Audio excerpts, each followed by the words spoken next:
Maintenant, on va prendre un exemple avec deux processus, plutôt deux processeurs.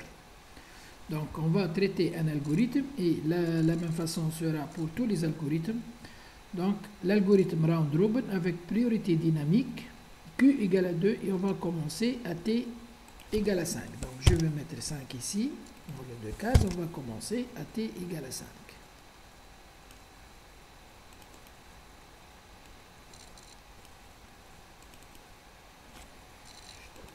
Alors, la priorité, elle est dynamique. Donc, on va prendre celui-là qui a la priorité la plus grande, le C. Donc, le C, il va prendre combien d'unités de temps? 2. Après 5, ça sera 7. Donc, le C, la priorité sera décrémentée, devient 4. La durée, 7 moins 2, ça fait 5. Ensuite, on a 3 processus qui ont la même priorité. Le C, déjà, il est traité. Il reste le A et le E. Lequel on va prendre? Le processus qui est arrivé le premier, puisqu'on a l'algorithme RR. Donc, le processus qui est arrivé le premier, c'est le E. Alors, le E, il va commencer à T égale à 4. Bon, on a dit à T égale à 5 pour avoir tous les processus présents. Donc, on va prendre le E, la priorité devient 3, et on va prendre deux éléments, 9 moins 2, ça fait 7, et on va le mettre dans le processus le plus libre. Celui-là, donc à T égale à 4, celui-là, plutôt, on va le mettre après T égale à 5, donc ici, on va prendre le processus E, on va le mettre dans le CPU le plus libre, c'est celui-là. Puisque celui-là, il traite les données du processus C. Donc, je vais commencer ici, le processus E. Il va prendre 2 unités de temps. Après 5, ça fait 7. Donc, si on a deux processus, on met dans le processus, deux processeurs plutôt, on va affecter le traitement dans le processeur le plus libre. Alors, ensuite, on a la priorité ici 4 et ici 4.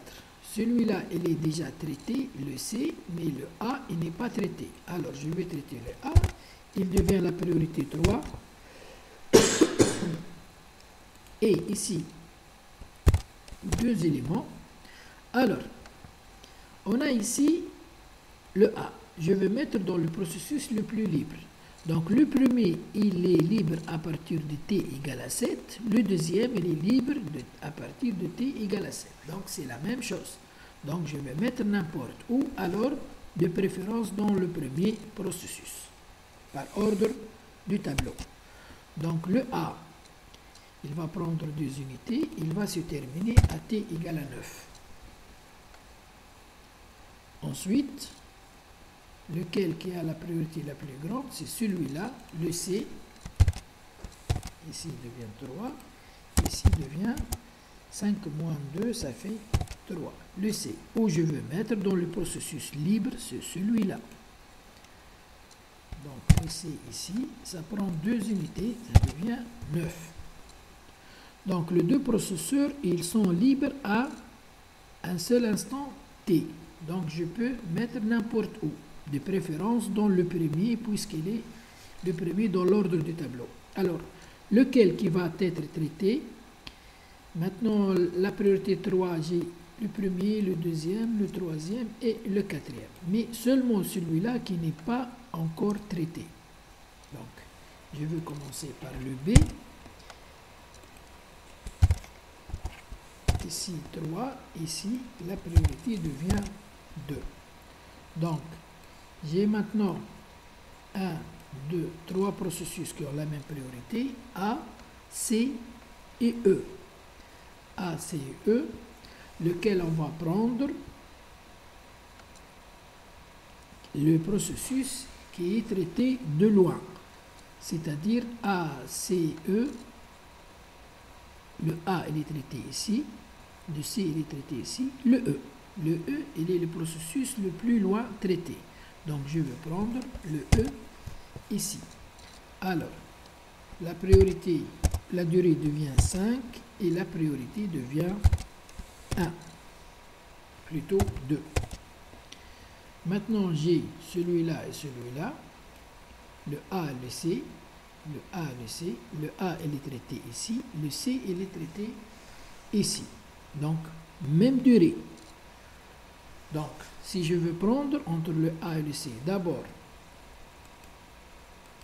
donc si je veux mettre dans le A, le C, j'ai dit, on va prendre, si on a la même priorité, et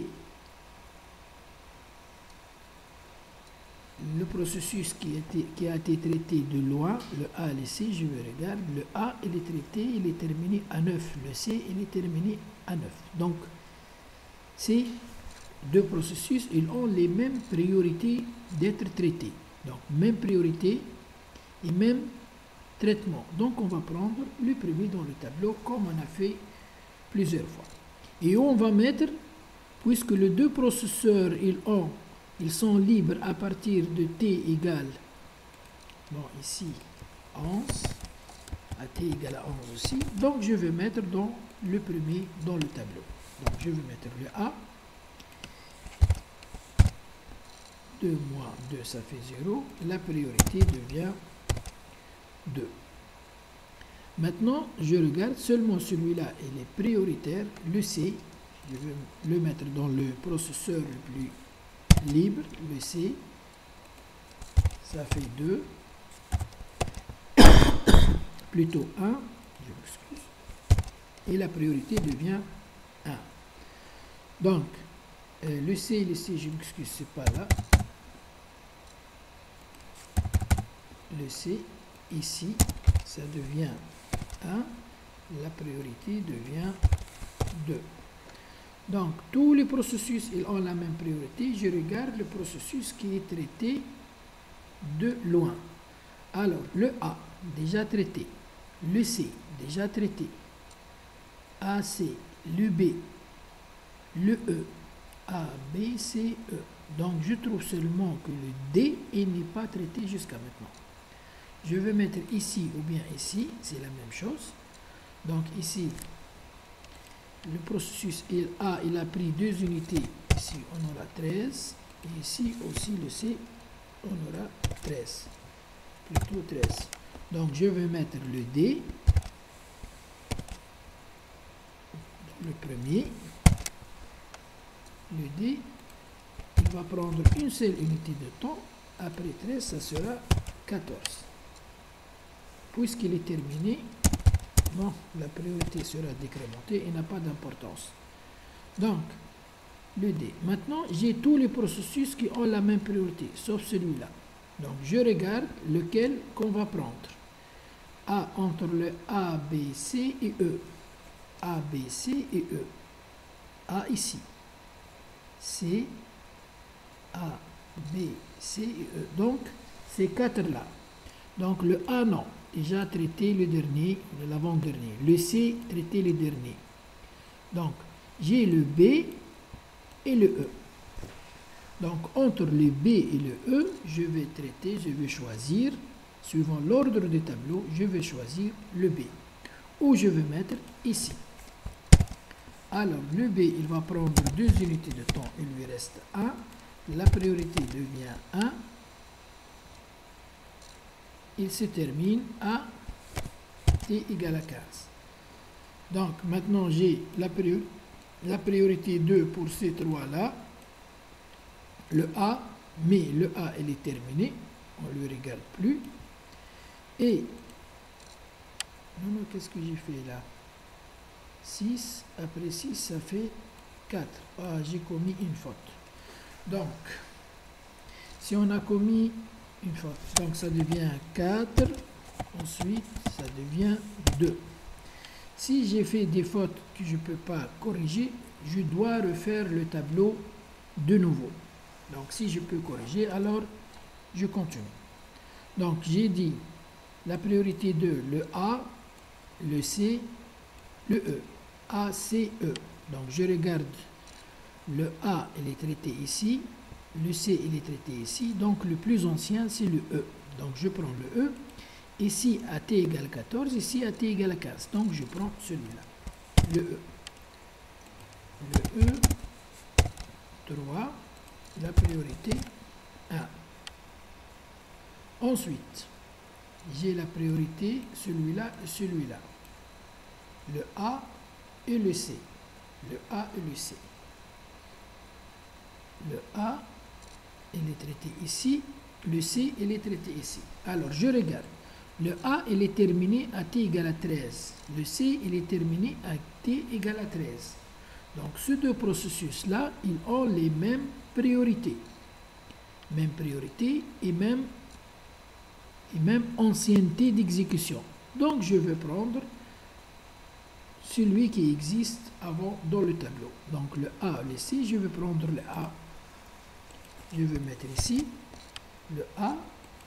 2 moins 1, ça fait 2 moins 2, ça fait 0. La priorité devient 1. Ensuite, je regarde seulement celui-là qui a la priorité.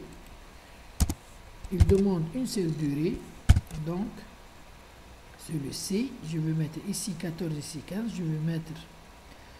Alors, le E, il a demandé 2. 14, il termine à 16. Le A, il a demandé 2, 16. Il se termine à 17. Donc, celui-là est plus proche. On va mettre, j'ai dit, le C. Alors, le C, il demande une seule unité. Il se termine à t égale 17. Ici, la priorité n'a pas d'importance. Ensuite, qu'est-ce que j'ai? La priorité A, celui-là est terminé. Je peux le mettre en couleur pour ne pas se tromper.